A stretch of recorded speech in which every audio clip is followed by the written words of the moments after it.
Greetings. I have so many ideas and so many things that I work with my clients, my women, my divine women.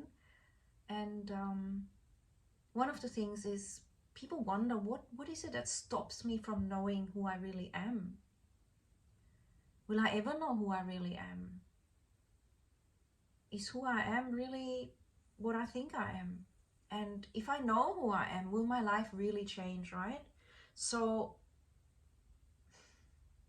when you know who you are, life is fulfilling. You direct in a different way. And I really feel that life is about discovering who we are. I feel like that is the joy and the gift of it, that hide and seek and the discovery. It's a playful thing. But there are certain things we can do to make that really hard. And there are certain things we can do to make that a lot easier. And I'm just sharing from my knowledge, from my studies, from the women that I've worked with. Divine, intensely beautiful gifts and shifts from feeling disconnected and looking externally for validation, for feeling like they belong, to realizing there's no such thing. That's a beautiful bonus, but the truth is it's all within.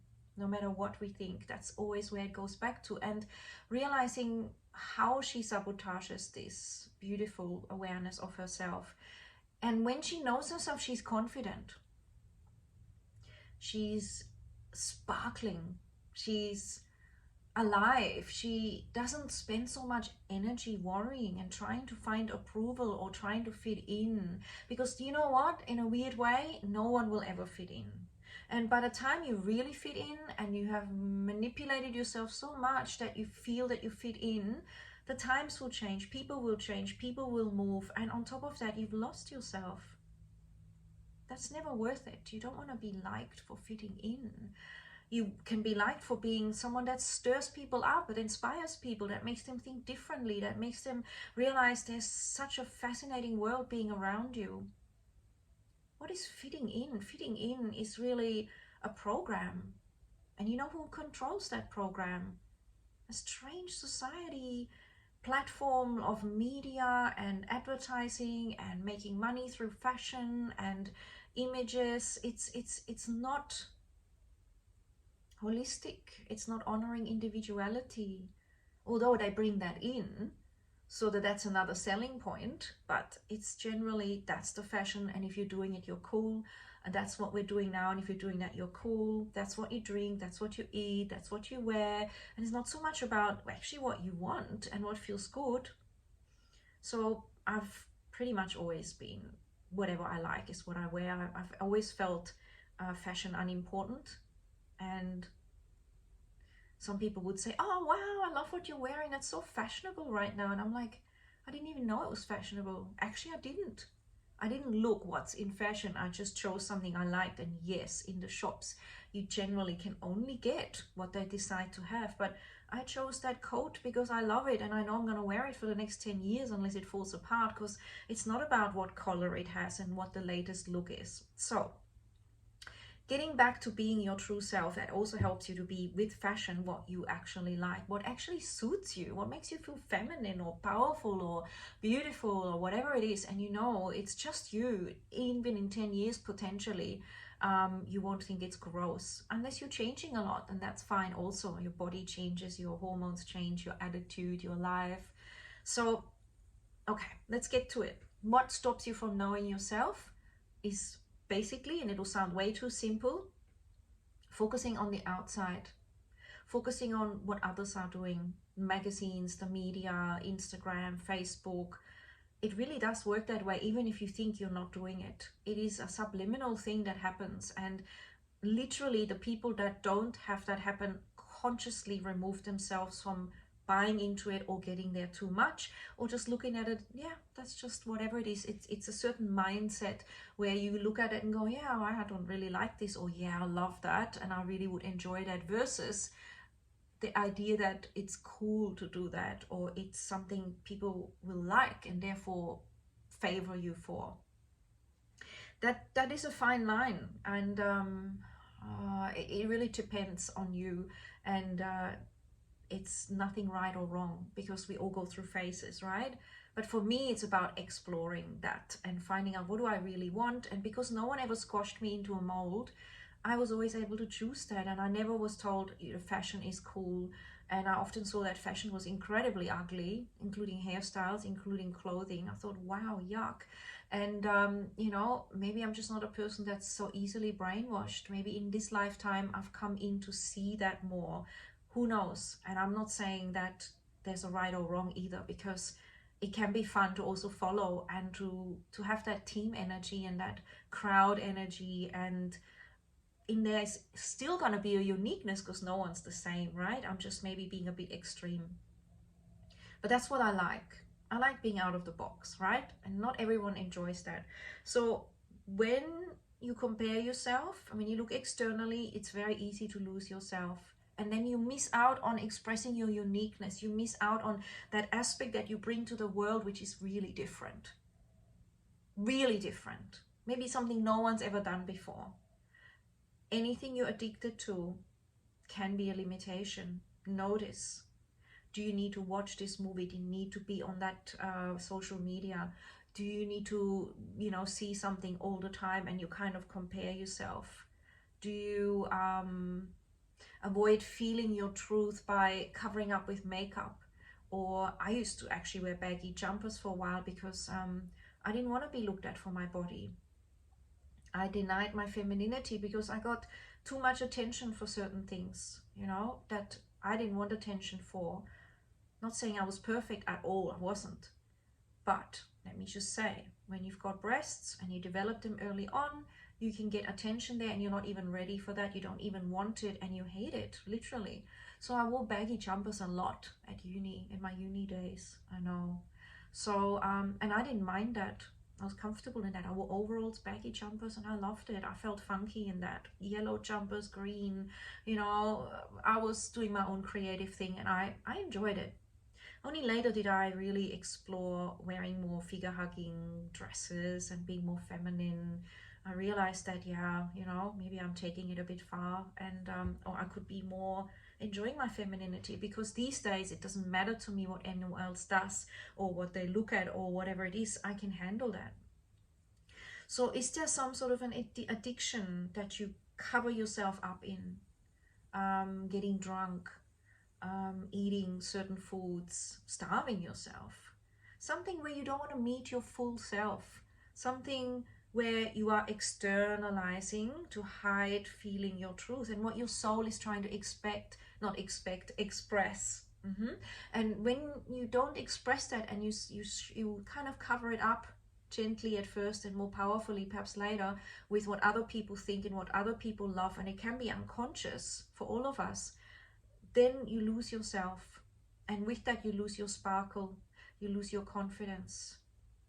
It becomes an addiction to have to, you know, perhaps put on more mascara or more lipstick or foundation, or to have more facials or to get Botox, whatever it is that people do.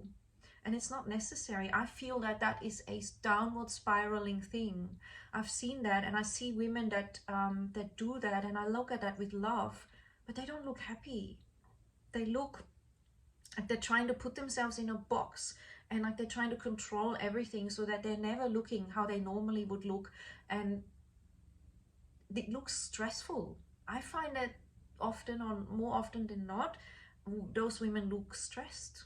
Now it's subtle because they can hide that, but there is a tension around them, not that free spirit, that inner child, that divine woman, that playful goddess, right?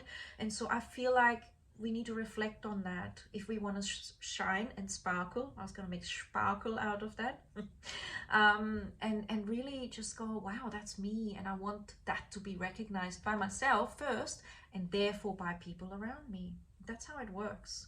And guess what? It's going to be creative and unique, and it'll be super magnetic, not just for your own well-being, because that lack of self-confidence or that self-denial is like a self-denial to your life force, to your essence, to your breath, to your thriving, to that natural ease, rather than feeling contracted and trying to be something else, whatever it is for you. Okay, this is really taking the life juice out of you, especially long term. It's okay to explore and everything is okay. You can do it for 20 lifetimes too, but I'm just sharing that there is a vibrancy you can get in touch with and an immortal beauty and a radiance by really loving yourself as you are. That light, that joy, also that freedom to let it all hang out. That freedom to know that you will age in your own way, and that's okay. Not to add wrinkles on top of wrinkles by worrying about them, not to squeeze more chemicals into the system that has other side effects.